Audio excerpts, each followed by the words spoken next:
J'aimerais aussi vous entendre sur un autre sujet ce matin, puisque vous le savez, Manuel Valls et Jean-Jacques Urvoas sont ce matin à la maison d'arrêt de Nîmes. Alors, faut-il justement isoler les détenus qui sont condamnés, incarcérés pour terrorisme? Faut-il carrément leur créer des prisons spéciales?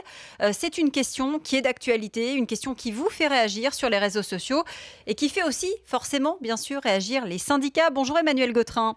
Bonjour. Merci d'être avec nous. Vous êtes du syndicat SNPFO, personnel de surveillance. Oui, tout à fait. Vous êtes pour ou vous êtes contre le fait qu'on isole ces détenus-là? Non, on est tout à fait favorable. Je pense que la question aujourd'hui ne se pose plus. Il faut créer des établissements pour isoler ce genre d'individus. On le voit, vous venez de le dire. Aujourd'hui, le Premier ministre, accompagné de M. Urvoas, visite la maison d'arrêt de Nîmes. D'ailleurs, à mon avis, il va être effaré quand on voit la surpopulation carcérale. 192 places à Nîmes, 420 détenus pour à peine une centaine d'agents. Donc, vous voyez, je vous trace un petit peu le tableau. Ouais, vous savez ce que dit la contrôleure générale des lieux de privation de liberté à l'instant? Elle dit plus on construira de places de prison, plus elles seront occupées. Alors, vous savez, ça regarde le contrôleur général, Madame Hazan. De toute façon, elle nous fait toujours des annonces sur les périodes estivales. Nous en a fait l'année dernière, notamment sur les téléphones portables, mais peu importe. Aujourd'hui, je pense que les chiffres sont accablants. 69 000 détenus pour 57 000 places. Donc, vous voyez, il n'y a pas assez d'hébergement aujourd'hui pour accueillir la population pénale. Donc, bien évidemment, il faut construire des places de prison. On le voit. Tous les syndicats ne sont pas d'accord pour la construction, non pas de places supplémentaires, mais la construction d'établissements spécifiques pour les détenus qui sont incarcérés pour des faits de terrorisme. Vous savez, il le faut. De toute façon, c'est indéniable. Aujourd'hui, je viens de vous donner les chiffres sur la maison d'arrêt de Nîmes.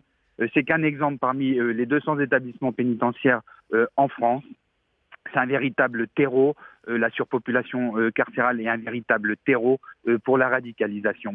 Tant qu'on aura une surpopulation, les terroristes surferont par rapport à ça, et notamment ceux qui prêchent le mauvais message. Voilà. Aujourd'hui, il faut faire très très attention. Je pense que isoler totalement les détenus qui sont dangereux, notamment les terroristes, ceux qui sont radicalisés, c'est une façon de lutter contre la radicalisation et le terrorisme. Parce que vous n'avez pas les moyens en l'état de stopper la radicalisation en prison, clairement. Non. Aujourd'hui, vous avez 2000 individus qui sont fléchés et radicalisés dans les détentions françaises pour 150 places en unités dédiées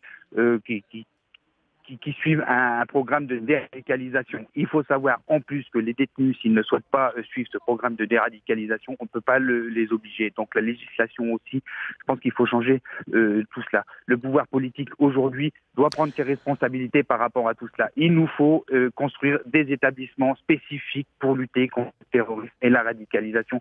On est obligé de passer par là. Il faut revenir aux quartiers de haute sécurité comme c'était à l'époque. Oui, les fameux QHS. Merci beaucoup Emmanuel Gautrin d'avoir été en ligne avec nous au 32-16 ce matin sur RMC.